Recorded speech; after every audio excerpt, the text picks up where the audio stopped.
because like India is like it's so normal to have like diversity teams like founders from different countries.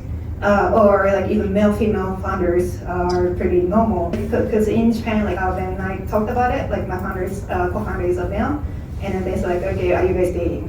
I think so. Japanese ecosystem has so many problems. Japanese entrepreneurs are VCs tend to think domestic idea, and they don't study overseas market, and so competitive and so tough to fundraise.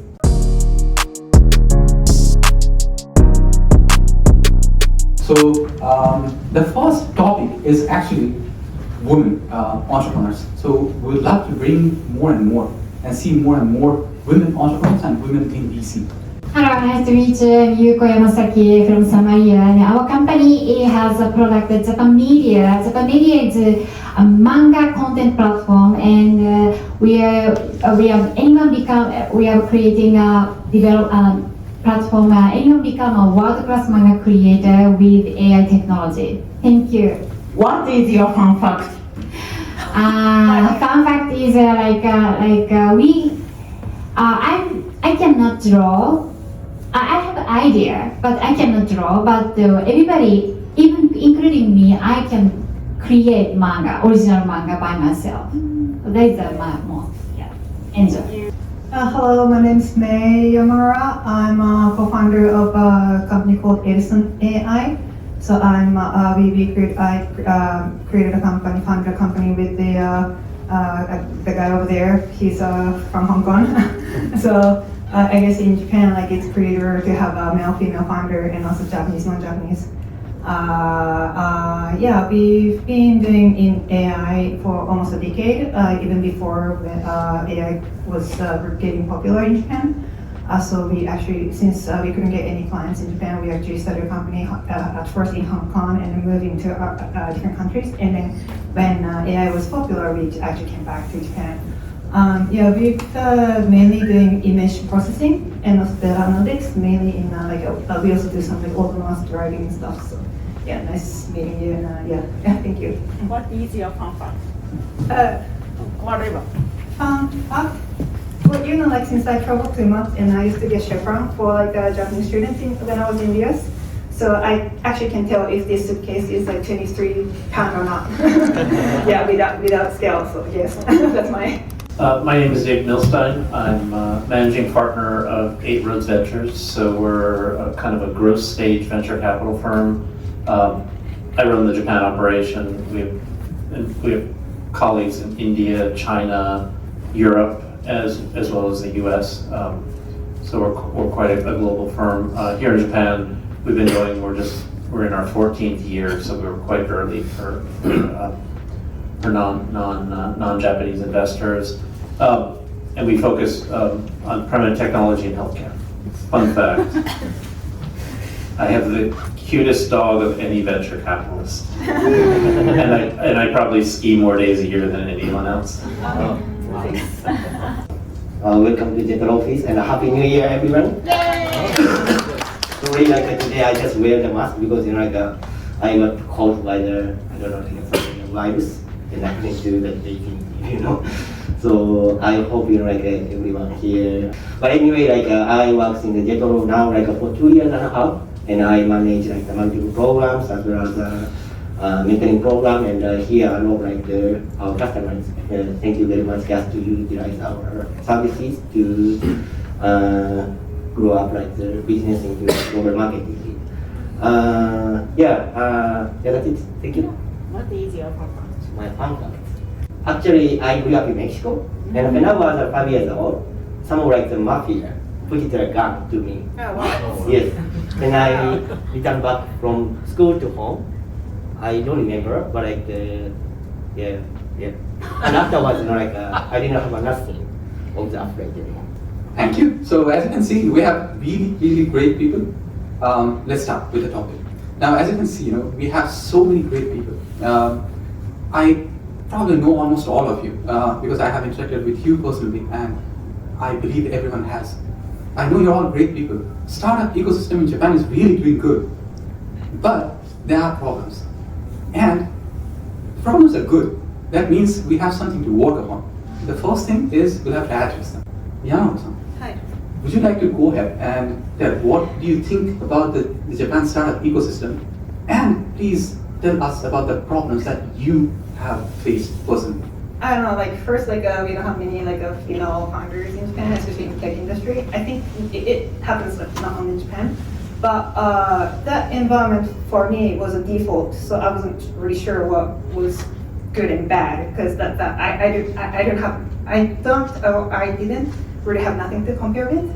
But the thing is like when I went to LA with the Techstars program, we got accepted by Techstars, and at that time I felt much how do you say it? I felt much easier because like in the US like it's so normal to have like diversity teams like founders from different countries. Or like even male-female founders are pretty normal. And at that time, okay, like when I went to the US at the time, I could feel how to say like a more, relaxed or like easy, like because in Japan like there are not many like male-female founders, and then almost every time back then, like now it doesn't really happen much, but every time when I talked about it, like my co-founder is a male, and then they say like, okay, are you guys dating? Okay, like you're if you're busy, I understand that you ask a question, but come on, like yeah, that was like interesting experience per se. Yeah, and then I guess like every time when I talk to like male founders, I could see differently they have an easier situation raising money. But that's something I only know after I talk to male founders. So yeah, probably like I might want to hear your story more. I think so. Japanese ecosystem has so many problems, and even though like basically before this conversation, I talked David I have my business is manga business. He soon after he said so hard business. Yes, that's right, exactly. But no Japanese startups, no Japanese entrepreneurs think so. So they tend to think. Creating good content, manga content, we can sell well overseas. So that is why so many Japanese startups, manga startups are failing, simply dying overseas. But so we Japanese entrepreneurs, VCs, tend to think so domestic idea, and they don't study overseas market and so competitive and so tough to fundraise. But so the point is as a Japanese startups, the Japanese startup ecosystem, even still now so domestic and not so many are not it. So some of you may or may not know, I've spoken up quite a bit in the industry related to issues particularly around sexual harassment and DEI and some other things. The good news is like if you're a male VC, this is a good world. The problem is if you're a female founder, it's a really tough world. And I think that comes out of a couple of different things. A lot of historically, this has been a very male-dominated industry, and so there's been no gatekeeping on behavior. And so if you look at whether it's historically conferences or how other women are treated when they're raising money, it can be very, very predatory. And so not only are you trying to do something hard, you're getting invited to go to drinks at 9:30 at night to raise money. Like that's not normal. And so, I think there's still a real, and I think your question around, having your, are you dating your co-founder is not surprising. And it would be an okay question if people are also asking it of, two male founders, right? In a weird way.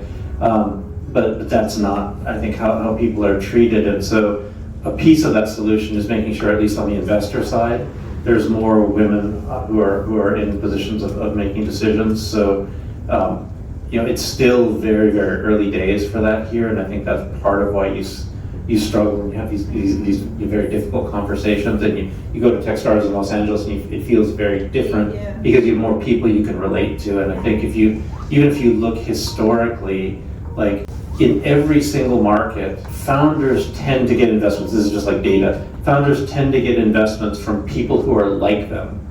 And that's why if you're on the VC side, it's really, if you look at the data, like VCs that have a diverse group of investors have better returns. So you say this in a group of women, and we're like, yeah, because women are smarter. Unfortunately, I don't want to burst your bubble, but that's not the real reason. The real reason is people who are different have different networks. If we all go to the same school and we have, we go to the same networking events, we all have the same network. The fact that you have, some people who are either different nationalities, different educational backgrounds, different genders, whatever the cut on diversity is, you just have a broader funnel. And similarly, so that just gets you to more and different ideas. And so when people talk about, diversity kind of, I sometimes say, diversity has, the cost of diversity is friction, but the real benefit is just this, mix of ideas and differences. And so that's I think part of the struggle here is there's still a great number of people who look the same, and they tend to be Japanese men from, name your top university, Todai or whatever it is.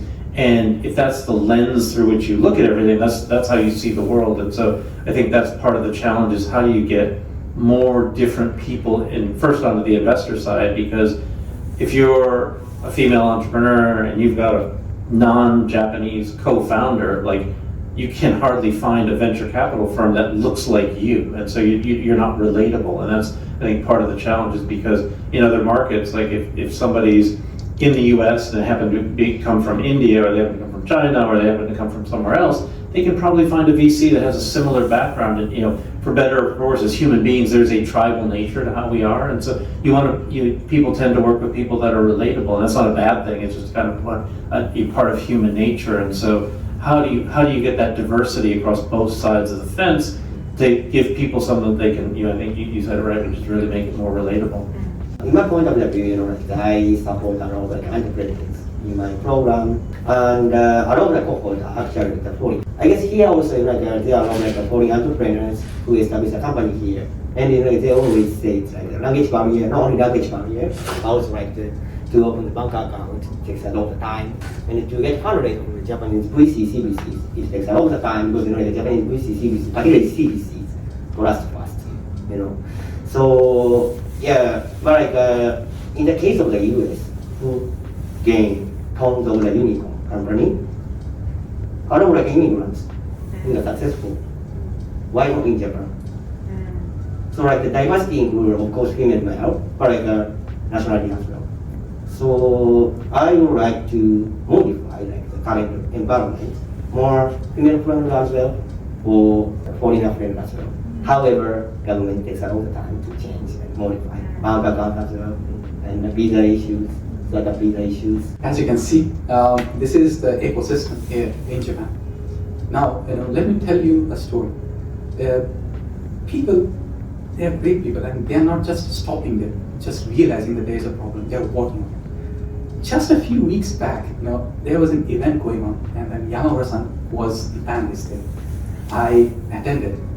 I was just listening. So I used to go to a lot of events when a lot of male people are kind of doing events, and then I went there. So what I realized that a revolution is going on. If you know what happened in 1800s, the women actually started gathering like a community. For what? For the voting rights. Because voting is a fundamental right, and they didn't want to be excluded. And they gathered up, they made a community, and they got it. In Japan? No, in England. England. And the exact same thing is happening. The revolution going on. Yamaura-san probably can tell better. So Yamaura-san, addressing the situation, what kind of steps are you taking on fundraising or making a better environment for the female entrepreneurs to thrive, do something better in the startup ecosystem? I think because me personally, I don't really like talking in front of persons. But the thing is if I don't really speak up in front of these kind of events, things shouldn't be changed, or at least I feel like I want to contribute to something to things to make things better. One thing I'm trying to push myself.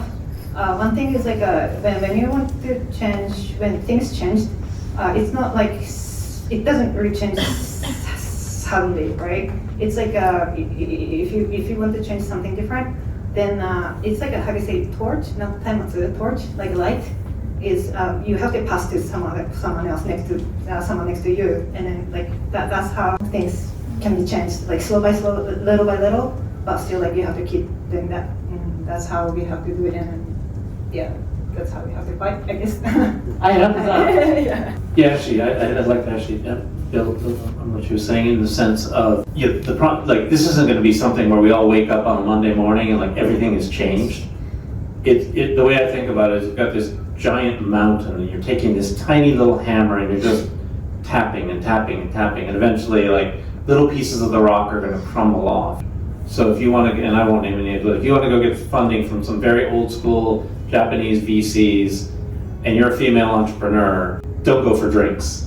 But there's going to be people who are going to change over time, and it's going to happen slowly. It's going to happen one person at a time. Just one who basically says, I realize, this is the other challenge. I think if you're a male in this industry, which is like there's a lot of people who are concerned about, okay, I want to get better in the future, but I may have done things in the past that I'm not so proud of. Like, what happens then? How do we give people a chance to be different in the future without judging them on the past? It's a very tricky line to walk. But kind of as we start to walk that line, it gives people a chance to be more open to more different people. Okay, actually, I never been experienced to feel challenging because of I am a woman, so woman's entrepreneur.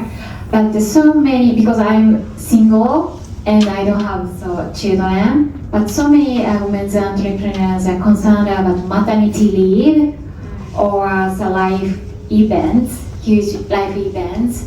And so that is why I never been experienced, but so many issues are gonna come up in the future. And no, I didn't prepare until now, so sorry. That is why I couldn't feel challenged. That's actually a good success case. I mean, yeah. I used to read like an article written by the Namba-san, the CEO of the DMA, because she is a really successful female entrepreneur in Japan.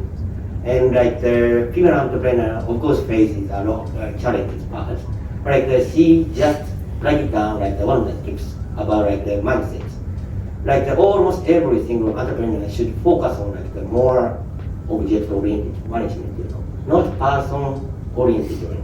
So like the entrepreneur should focus on like the more pain point of the society and more product. Of course, like they MTP encounter a lot of like challenges, but like if they feel about like the co-founder of some another person like say some like the sexual harassment, of course it's a serious issues. But like, just change the mindset. It's object.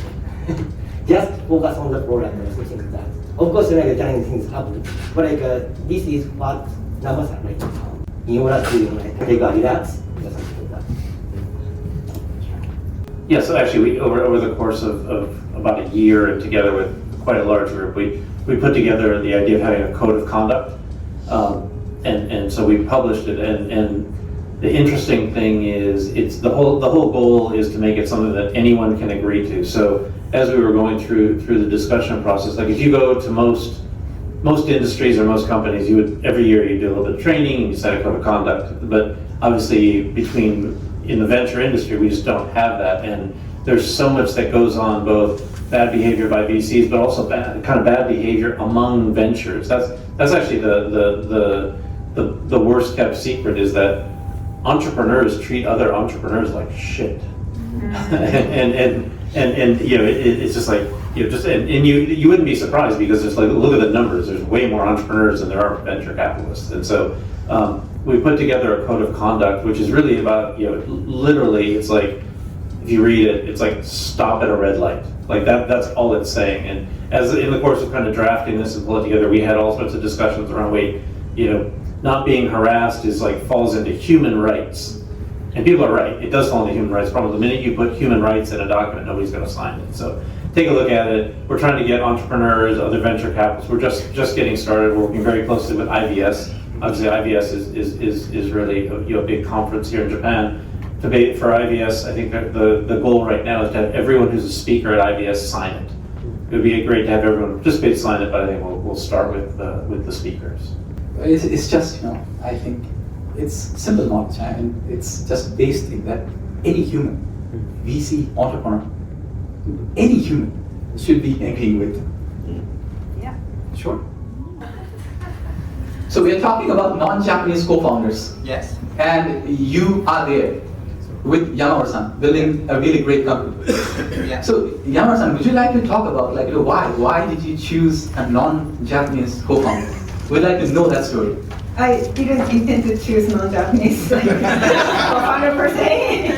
Because I'm a genius. And that's how it should happen. That's how it should happen. If you Yeah, find a good exactly. person, regardless of the gender, nationality, you should be building something together. I'm a person like some people can just be a solo founder, but I want to have someone like a co-founder too, so that we can work with. And then when I was looking for some co-founders at the time, like I met him, he was my friend's friend, and he was also interested in like making stuff. So okay, like why don't we work together? And we didn't start from a full time. We actually had a full time job at the time, and then work together on a project base. And then we thought, okay, we can work together, and then that's how we started a company. Amazing. そうですね。っていう感じでいいですかっていう。 Yes. Yeah, we need more success stories like this. I mean, that's how natural it should be, right? How about you, Yamaura-san? Yeah, I intended to get a non-Japanese co-founder because definitely because I'm not good at English, and so before I went for fundraising in the US by myself, and so many US VCs are making fun of me. Was making fun of me, my English and solo founder and the women's entrepreneurs. So. And everybody couldn't listen to my story. So that is where I got co-founded non-Japanese, and we finally get some interview, get some meeting, and this is we go. So that is why I got non-Japanese co-founder. How did you meet with your co-founder? Draper University. Our company's co-founder is Draper University's alumni, Indian Canadian, and so he's a native English speaker. He can speak Indian also, and so that is why you are so useful, but so young. yeah, so young and mature. So I'm growing now. This is delightful to hear. Actually, we need more and more success stories like this. This is how you get to access the Japanese network, and of course the outside network as well. So you have more options, right? And what do you think, David? Do you think we need more foreign entrepreneurs here in Japan and VCs, of course? Yeah, so it's funny, everyone always says, like, should you have, like, numerical targets for something, whether it's gender or race or nationality or whatever, and I go back and forth depending on the day. I'll give you a couple of anecdotes, and then you guys can decide if we need more or need fewer.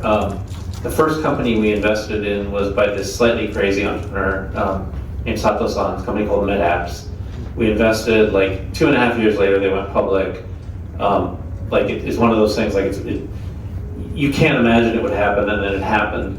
But you go in and you see their whole development team, and there were Chinese people, Japanese people, Canadians, people from all over Europe. Like, I'm not even sure there was a common language within the development team, and yet somehow they were building a business. And so there's something about, like, when you do that good things happen. I'm sure there was like lots of bad stuff that happened, but lots of good stuff that happened, and so that's one example. The other example is a company called Paydi, where many of you may know there's one of the guy who's CEO, he just literally left PayPal literally like 3 days ago. Suge-san, so he does a lot of angel investing, works with fintech ventures and other stuff. He was brought on probably 4 years before we sold the company to PayPal. The company itself was actually founded by Russell, who's Canadian. So if you're foreign, Canadian's a good passport to have. You don't have to pay taxes, as Russell will tell you. If you're American, you do. And so he was co-founder, and I forgot where his co-founder Lee, who left along the way. I forgot where he was from, but they had no Japanese at the beginning, and his place was complete chaos. And yet, ended up with a very good outcome. And one of the things, and if you've heard Suge-san speak, he'll say this, I'm merely parroting him, but the whole idea is like, create a company where you don't have a super majority. And so super majority could be in any form. It could be men, it could be women, it could be one nationality or one race or whatever, but just don't have a super majority was really his thought process. It's like, I think that's a healthy way to think about it. I think sitting in the middle of Tokyo to not have a super majority may almost be impossible, but it doesn't mean that you can't kind of strive in that direction. Non-answer, answer. Of course, like our goal is to increase the deal between the Japanese entrepreneurs and overseas investors. The reason behind that is actually like overseas investors, it's not the issues of the investment money. It's the issue of the knowledge in the different countries market. So if the startup would like to become like the global scale unicorn, they have to go to like the other market. But without like a guidance, it's very difficult to enter the other market. So that's why like, we would like to invite a lot of overseas venture capital investors and so on. However, like normally speaking, like overseas venture capital doesn't want to do like the cross-border investment. So startup cross-border. So like the company who has only offices in Japan, like one guy who tried to like get fundraise from the American, very good angel investors. But like the angel investor also doesn't want to run like the Japanese investment group. So that's why in this case, like if he would like to get fundraise from the US angel investors, he has to set up the office or like a small bank account in the Delaware or something like that. This issue is also a little bit problem. Normally speaking, we would like to standardize like the investment law depending on the country. However, this one takes a lot of time. I agree, there's a few hurdles, but it's actually not that difficult. There's a thing called gaitameho, which is kind of a hassle. Takes like 2-3 weeks or 4 weeks or whatever. You make a filing with the Bank of Japan or whatever as a foreign investor, but it's not that difficult. I think the bigger thing is like we just need more entrepreneurs with big dreams. Like if you have that, like money is totally fungible. Like the minute you have great entrepreneurs, you can show that instead of having, one, $1 billion plus exit every 18 months here in Japan, if you were having like 5 a year, you would have, there'd be so much capital flowing in. So I think money moves so fast.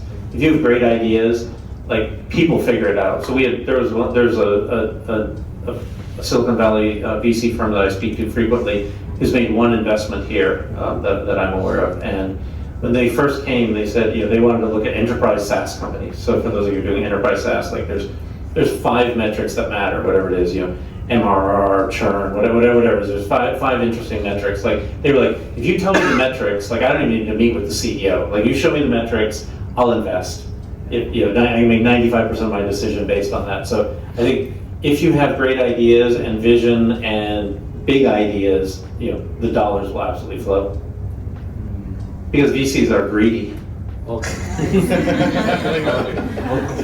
Not greedy and stupid. Like we all just want to follow this like the bright light. Like you show us a bright light, everyone will follow it. I think we need a next session to discuss this whole thing, why more foreigners in startup, in the VCs as founders and as investors. But that'll probably happen next month, right? Yes.